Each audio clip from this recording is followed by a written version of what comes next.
Lekin hammaga yana bir bor. Xo'p, bundan oldingi videomizda biz bozor narxida savdoni ko'rib o'tgandik. Xo'p, bu videoda esa mijoz narxida savdoni ko'rib o'tamiz.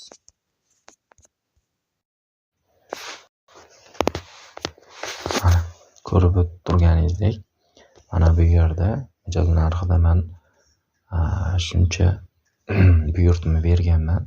Ya'ni 338 so'mdan, 337 so'mdan, 336 so'mdan, 335 so'mdan, 334 so'mdan ya'ni sotib olish uchun buyurtma berganman. Mana bu yerda esa sotib yuborish uchun buyurtma yaratganman. Undan tashqari yana bu aksiyada ham buyurtmalarim mavjud. Oldin bu oladi, keyin bu oladi, keyin bu oladi. Keyin esa agarda biz belgilagan narx, ya'ni 2911 so'mdan sotuvchi chiqsa, biz olamiz. Sotishda ham xuddi shunaqa. 3400 so'mdan kimdir olmoqchi bo'lsa, shu narxdan biz sota olamiz. Yerda esa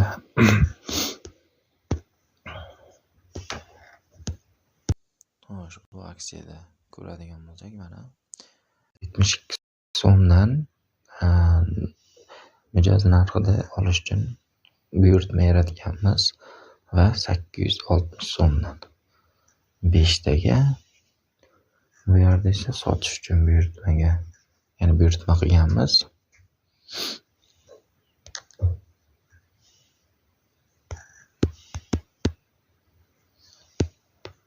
Xo'p, endi boshqa aksiyalardagi ko'rib chiqsak, mana bu yerda ikkita buyurtmamiz bor ekan.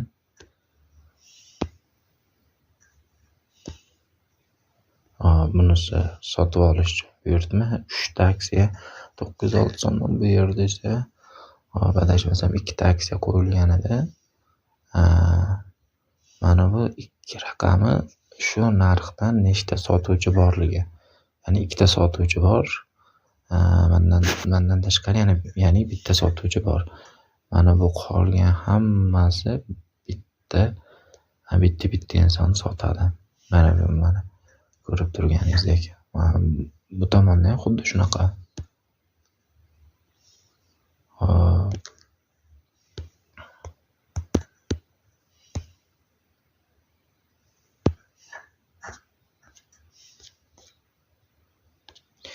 Hammaga rahmat. Ozgincha bo'lsa ham tushunarli bo'ldi deb o'ylayman. Keyingi videolarda yanada mukammalroq qilib tushuntirishga harakat qilaman. Yana bir narsa, bitta buyurtma yaratib ko'raylik. Deylik, mana Ipoteka bank xarid qilishni bosamiz. Xarid qilishda va mijoz narxiga o'zi обычный holatda bozor narxida turadi, lekin biz mijoz narxiga olishimiz kerak va 669 dan narx belgilaymiz. O'zimizga ma'qul kelgan narxi miqdorini kiritamiz. Mana miqdorini bitta, ikkita, 3 ta qilishimiz mumkin yoki bittagina tushirib qo'yishimiz mumkin. Mana xarid qilish tugmasini bosamiz. Va mana bizda 669 dan mana shu buyurtma hozir yaratdik. Shu buyurtmani endi siz sotishga qo'yishimiz mumkin. Sotishda mijoz narxi va 710 dan tayyor.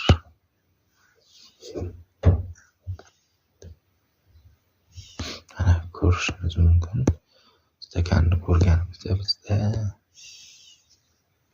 710 dan bitta buyurtma va 669 dan bitta olishga buyurtma.